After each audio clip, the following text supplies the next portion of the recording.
श्री राम। आप सभी के हृदयस्थ ईश्वर को वंदन करते हुए गोस्वामी तुलसीदास रचित श्री रामचरितमानस इस ग्रंथ का जो प्रथम सोपान अर्थात बालकांड का जो हम चिंतन कर रहे हैं, सज्जनों, यह हमारा कथा निरूपण क्रमांक 81। हमने पिछले कथा विभाग में सती के मन में जो ये प्रभु रामचंद्र का रूप देखकर संशय निर्माण हुआ था, उस अवस्था का हमने चिंतन किया।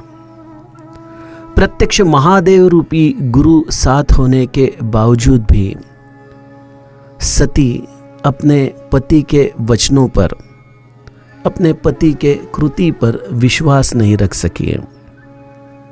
उसके मन में तो यह दुविधा थी कि ब्रह्म तो निर्विकल्प है, ब्रह्म में कोई भावनाएं नहीं हैं, मेरे पतिदेव नित्य ब्रह्मलीन रहते हैं, और ऐसे मेरे महादेव आज इस राजकुमार की तरफ देखकर ऐसे समाधिस्थ क्यों हो गए। ब्रह्म अगर निर्विकल्प है तो यहाँ यह राजकुमार अपनी वेदनाओं को जतन कर रहा है, अपने दुख को वह प्रकट कर रहा है। ब्रह्म सच्चिदानंद है तो वह दुखी कैसा।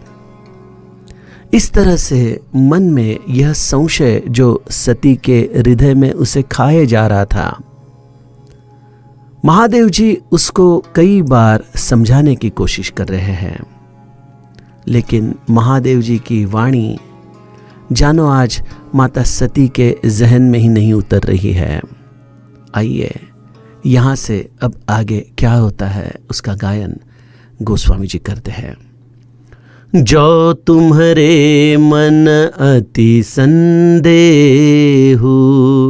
तो कि न जाई परीक्षा लेहू, तब लगी बैठ हूँ बट छाही, जब लगी तुम हूँ मोहि पाही, जैसे जाई मोह भ्रम भारी, करेहु सो जतनु विवेक विचारी, चली सती शिव आय सुपाई, करही विचारु करो का भाई, यहाँ शंभु असमन अनुमाना, दक्ष सुता कहूँ नहीं कल्याणा, मोरे हु कहे न संशय जाही, विधि विपरीत भलाई नाही, हो यही सोई जो राम रचि राखा, को करी तर्क बढ़ावे साखा, अस कही लगे जपन हरि नामा, गई सती जहाँ प्रभु सुख धामा, पुनि पुनि हृदय विचारुद करी, धरि सीता कर रूप, आगे होई चली पंथ, तेहि जेहि आवत नर भूप, सियावर रामचंद्र प्रिय हो।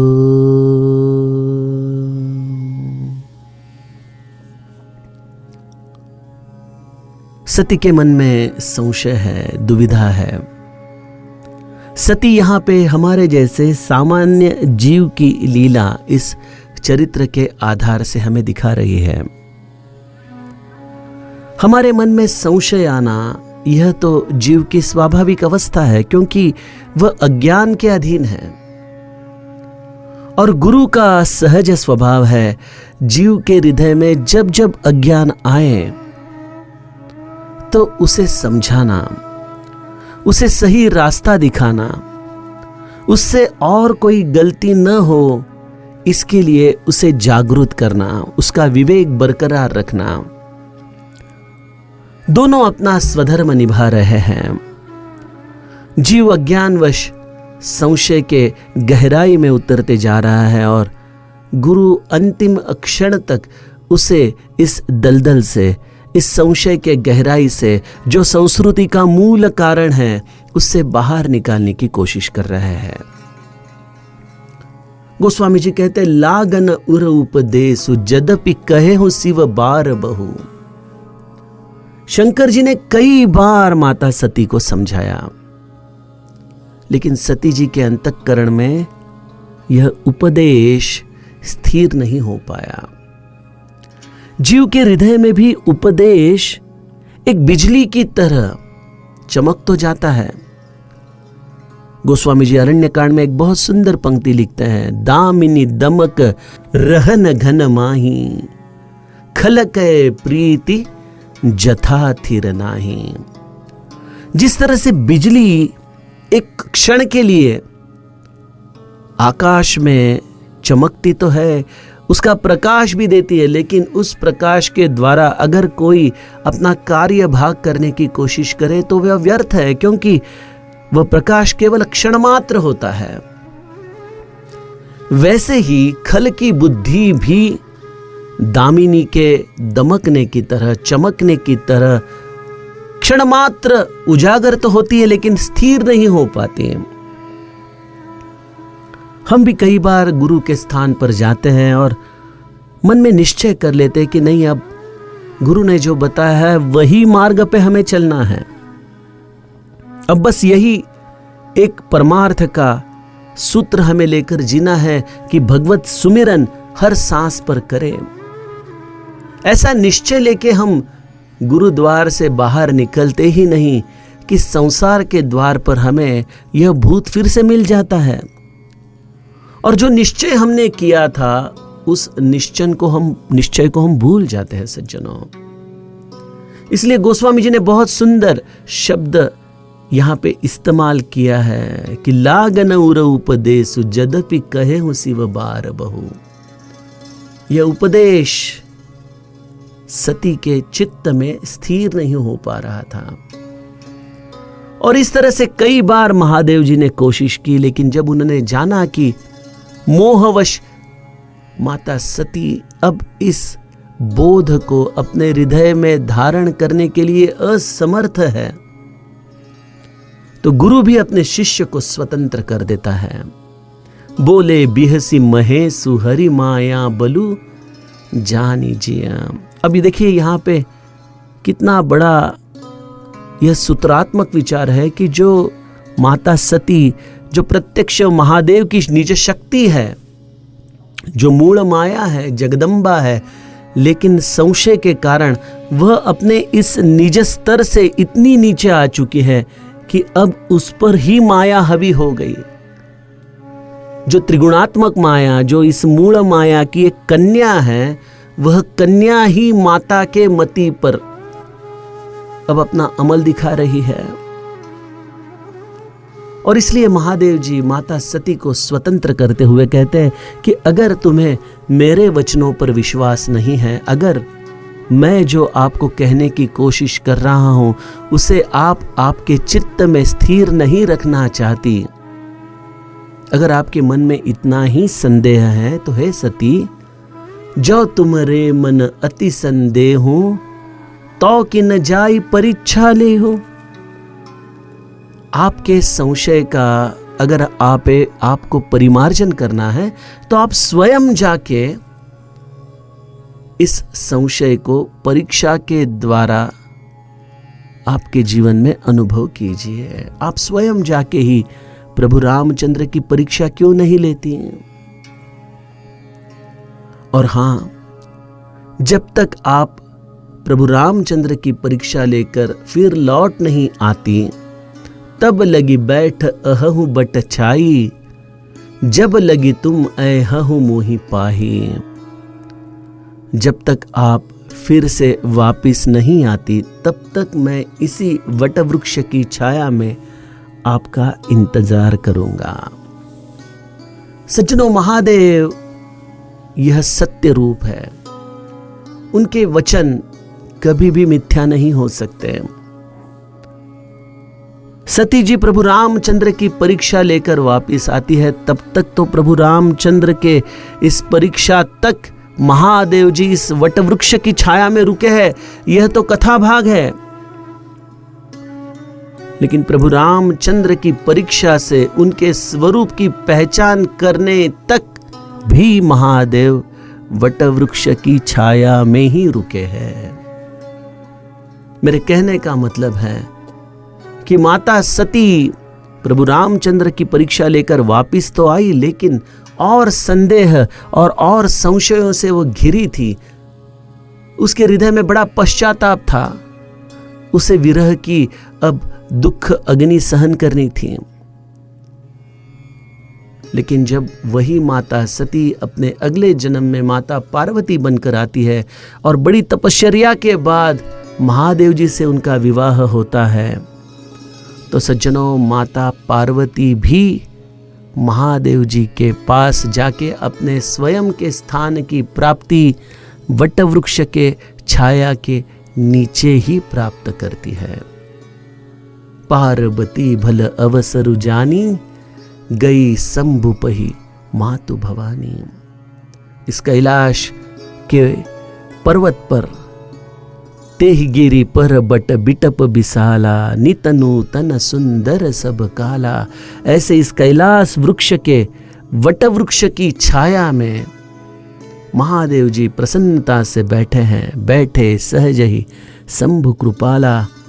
और ऐसे इस वटवृक्षा की छाया में ही महादेव जी माता पार्वती को अपनाते हैं, अपने निकट स्थान देते हैं और उसके मन का संदेह पूरी तरह से निकाल कर फेंक देते हैं।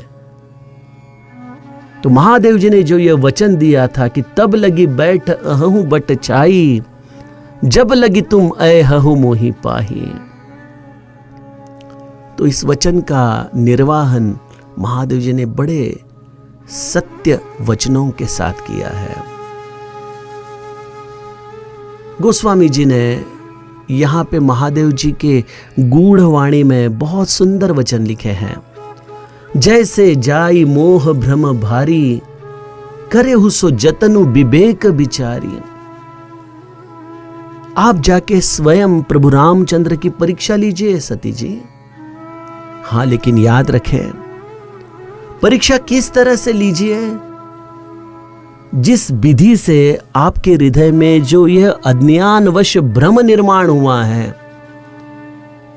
इस अज्ञान के भ्रम के परिहारार्थ आप उनकी परीक्षा लीजिए, लेकिन यह परीक्षा अत्यंत विवेक से लीजिए, सोच समझ कर लीजिए। जैसे हम कोई भी एग्जाम को जाते हैं तो हमारे उस विषय के गुरु हमें डूज और डोंट्स बताते हैं कि यह कभी मत करो और यह जरूर करो।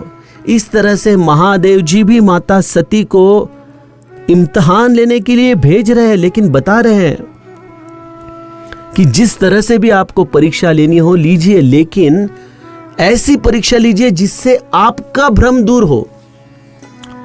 क्योंकि प्रभु रामचंद्र तो सत्य है, उन्हें फिर से उजागर करने की जरूरत नहीं है। बस आपको ही आपके हृदय में जो यह अज्ञानवश भ्रम निर्माण हुआ है, तो आपको आपके हृदय का भ्रम निकालना है।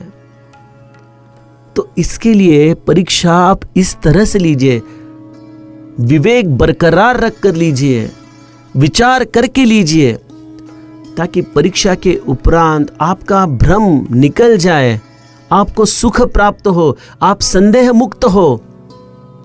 लेकिन अगर परीक्षा ही आप अविवेक से ले बैठी तो शायद आप और भ्रमित होकर लौट आओ, आपके दुख और संदेह और बढ़ जाए, और यह मैं कभी नहीं देखना चाहूंगा सती। देखिए, प्रभु रामचंद्र की परीक्षा लेना यह बहुत बड़ी परीक्षा माता सती के लिए महादेव ने सामने रखी है। लेकिन यह परीक्षा गुरु अपने शिष्य को देता है जब शिष्य गुरु वचनों पर विश्वास नहीं कर सकता, जब वह अपने स्वयं के बुद्धि और तर्क को गुरु वचनों से ज्यादा अनमोल समझने लगता है, जब उसका अहंकार उसे गुरु चरणों में लीन होने में ही बाध्यता बन जाता है, तब गुरु ऐसी लीला रचना करता है जिसके आधार से यह जीव अपने ही अहंता के कोष में और गिरफ्त हो, या फिर शायद विवेक से परीक्षा करे तो अपने अहंता से बाहर निकले। शिव जी ने तो यह वचन कह दिए, लेकिन तभी माता सती को तुरंत अपना विवेक जागृत करके कहना चाहिए था कि हे प्रभु, आपसे बिछड़कर मैं कहां जाऊं? प्रभु रामचंद्र की परीक्षा लेने में मुझे कोई रस नहीं है। मैं तो एक स्त्री हूं और मेरी बुद्धि अल्प है।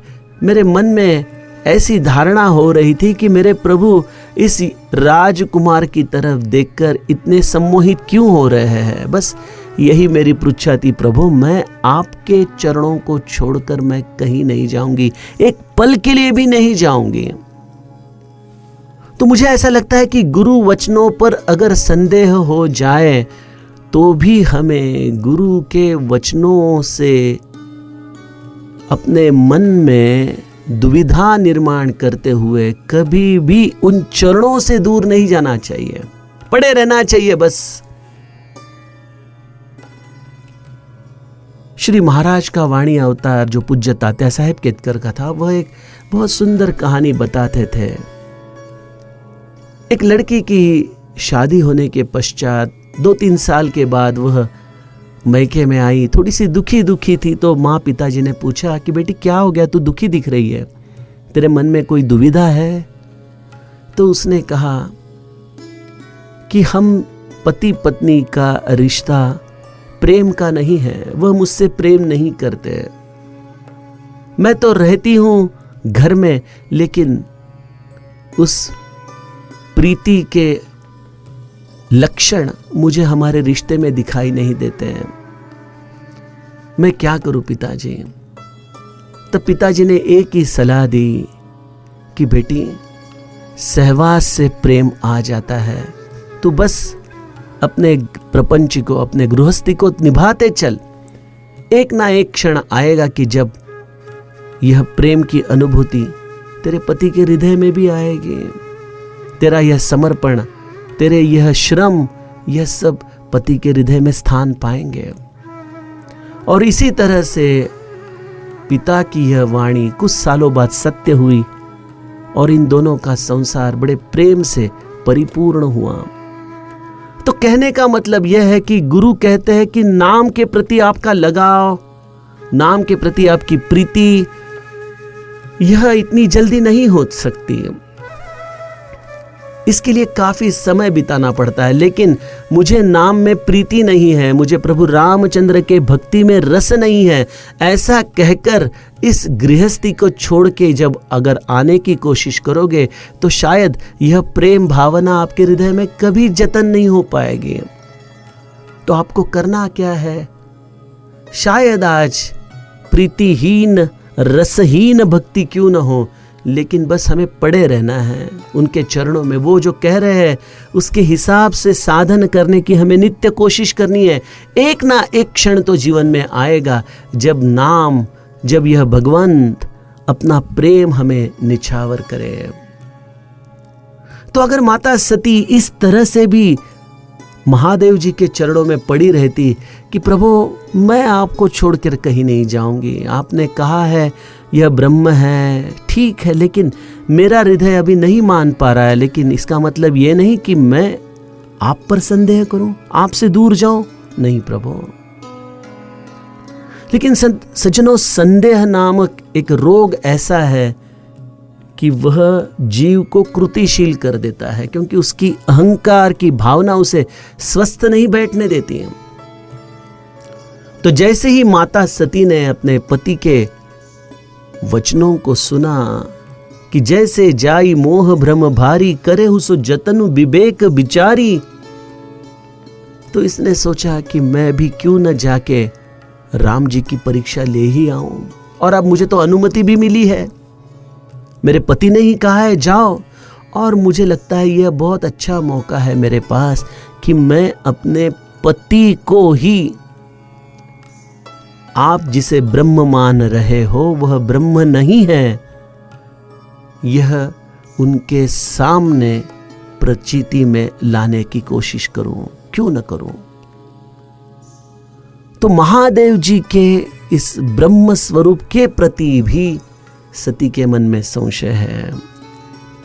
गोस्वामी जी कहते हैं, चली सती शिव आयसु पाई, कर ही विचारु करो का भाई। शिव जी की आज्ञा लेकर सती निकल गई, मन में विचार कर रही है कि किस तरह से परीक्षा ली जाए। मुझे लगता है यह जो महादेव का अर्धनारी नटेश्वर रूप है वह विश्वास का प्रतीक है। यह केवल माता पार्वती और महादेव जी की पुराण कथा में ही समर्पित देह नहीं है, यह विश्वास, भरोसा, निष्ठा का प्रतीक है। और यह प्रतिमा कब भंग हो जाती है? जब इसमें संशय गिर पड़ता है। तो ऐसी संशय की यह विचारधारा माता सती और महादेव के बीच में अब उन्हें अलग कर रही है। तो यहां पे सती महादेव जी से कायम स्वरूप अब अलग हो चुकी है। चली सती शिव आयसु पाई। और ऐसी भावना में सती तो उत्सुक है राम जी की परीक्षा लेने में, लेकिन त्रिकालज्ञ महादेव जी जान रहे हैं कि सती का और मेरा यह अंतिम मिलन का क्षण है पति पत्नी के रूप में।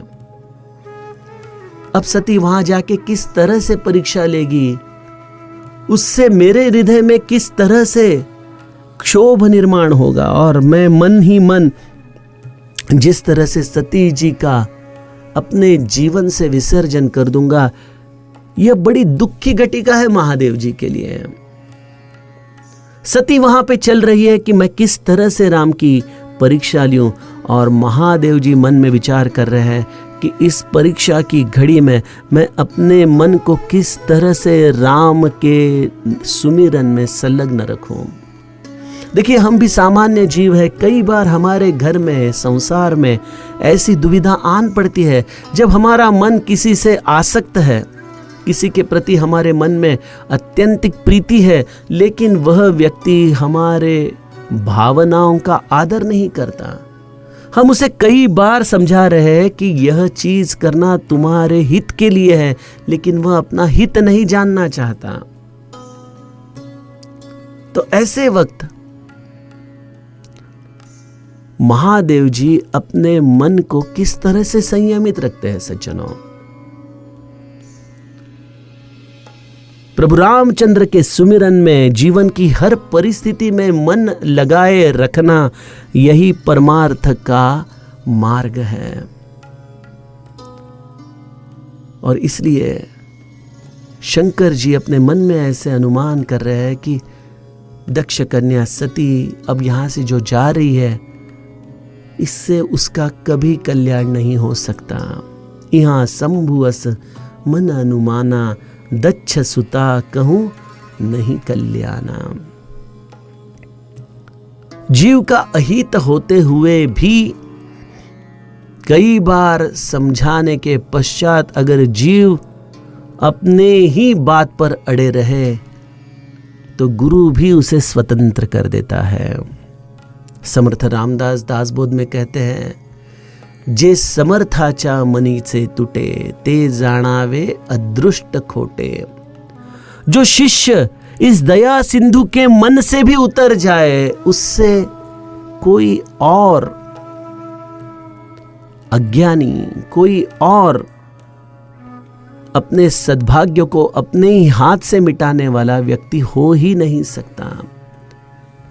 हमसे अपराध हो, ठीक है, अपराध की क्षमा याचना अगर हम तुरंत करें तो शायद गुरु हमें क्षमा भी कर दे, लेकिन अगर हम हमारे अपराध को ही बराबर कहने लगे, अगर हम जिस तरह से है वही ठीक है और हमारे गुरु की तत्व विचारधारा ही गलत है, अगर इस तरह से हम हमारा जीवन व्यतीत करने लगे सज्जनों, तो हमें कौन संभालेगा, कौन उभारेगा हमें? तो महादेव जी भी मन में यही विचार कर रहे कि मोरेहु कहे न संशय जाई, विधि विपरीत भलाई नाही।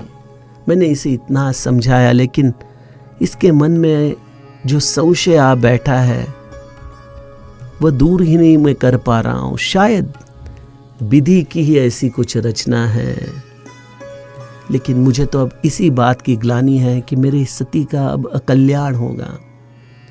वह जब लौट कर आएगी तो वह मेरी सती नहीं होगी। ऐसी ही विचारधारा हमारे जीवन में भी चलती है। जब हमारे प्रियजन उनके हित के विरुद्ध जाकर आचरण करने लगते हैं और हमारे मन में बड़ी तड़फ आ जाती है कि ये क्यों नहीं सुनते, मैं तो उनके हित के लिए सब कह रहा हूं। और ऐसे वक्त हम हमारे मन को बड़ा दुख, बड़े कष्ट करवा के लेते हैं। तो महादेव जी ऐसे विष को किस तरह से जीवन में पचाया जाए, किस तरह से ऐसे विष को कंठ में धारण किया जाए, उसकी विधि हमें समझाते हैं और कहते हैं, हो यही सोई जो राम रचि राखा, को करी तर्क बढ़ावे साखा। अपने मन को एक ही विचारधारा से हमें नित्य प्रवाहित करना चाहिए कि यह समस्त प्रभु रामचंद्र ने रचा हुआ विश्व है। इस विश्व में होने वाली हर घटना, इस विश्व में प्रत्येक व्यक्ति का आचरण, उसकी विचारधारा, इन समस्त की चेतना है प्रभु रामचंद्र। और उस व्यक्ति की जो गति हो, इसका भी सूत्रधार है प्रभु रामचंद्र। तो ऐसे मेरे राम को, जिसने यह चरित्र रचा है, उसके प्रति मैं क्यों संदेह रखूं? हाँ, मैं मानता हूं कि सती के प्रति मेरा प्रेम है, सद्भाव है, उसका कल्याण हो, यही मेरी नित्य प्रार्थना है। लेकिन मेरे इतने समझाने के बावजूद भी अगर वो समझ नहीं पा रही है, तो मुझे अब उसे राम इच्छा पर सौंप देना चाहिए। को करी तर्क बढ़ावे साखा। अब अपने मन को मैं क्यों ग्लानि दूं, क्यों तर्क बढ़ाऊं कि सती का कल्याण होगा, इससे यह दक्ष कन्या अपना हित नहीं कर पाएगी, वो किस तरह से परीक्षा करेगी। ऐसे मेरे मन में भी कई तर्क आ रहे हैं, लेकिन अब इन तर्कों के आधार से मैं अपने कल्पना राज्य में नहीं घूमना चाहता। और इसलिए महादेव जी ने अपने सांसों की माला पर हरिनाम जतन करना शुरू कर दिया। अस कही लगे जपन हरि नामा। सज्जनों, यही सूत्र है जीवन का कि जब हमारे ही संबंधी, हमारे ही समस्त इष्टजन अपने हित के विरुद्ध आचरण कर रहे हैं और जिसके कारण हमारे मन में बड़ी पीड़ा हो रही है, तो उन्हें राम इच्छा पर सौंपकर अपने मन को शांत रखने के हेतु हम नित्य हरि नाम का जतन हमारे हृदय में करें। और ऐसे महादेव की यह पत्नी माता सती सुखधाम रूपी राम के पास उनकी परीक्षा लेने हेतु पहुंची है। गोस्वामी जी कहते हैं, पुनि पुनि हृदय विचारु करी, धरी सीता कर रूप, आगे होई चली पंथ तेहि, जेहि आवत नर भूप। इस तरह से सती महादेव जी से जुदा होकर प्रभु रामचंद्र की परीक्षा लेने के लिए निकल तो पड़ी और जाते जाते मन में विचार कर रही है कि इस राजकुमार को अपने पत्नी का विरह सता रहा है, तो क्यों न मैं उसके पत्नी का अर्थात सीता का रूप धारण करके उसके सामने जाकर खड़ी रहूं। वो जिस मार्ग से आ रहे हैं उनके सन्मुख होकर मैं सीता जी के रूप में जाकर उनके सामने खड़ी रहूं, तो शायद यह ब्रह्म रूप जिसे मेरे पति मानते हैं वह भी हड़बड़ा जाएगा, वह भी सीता के पुनर्प्राप्ति से हर्ष आयोग में अपने आप के ब्रह्म स्वरूप को खो देगा, और तभी मैं मेरे पति को उनको किस तरह का भ्रम हुआ है यह बता पाऊंगी। ऐसा विचार करके माता सती ने एक बहुत ही अद्भुत, बहुत ही अतर्क ऐसा कदम लेते हुए सीता जी का रूप धारण किया है। आइए सज्जनों, यहाँ से आगे का कथाभाग कल के कथा प्रवाह में सुने। जानकी जीवन स्मरण, जय जय राम।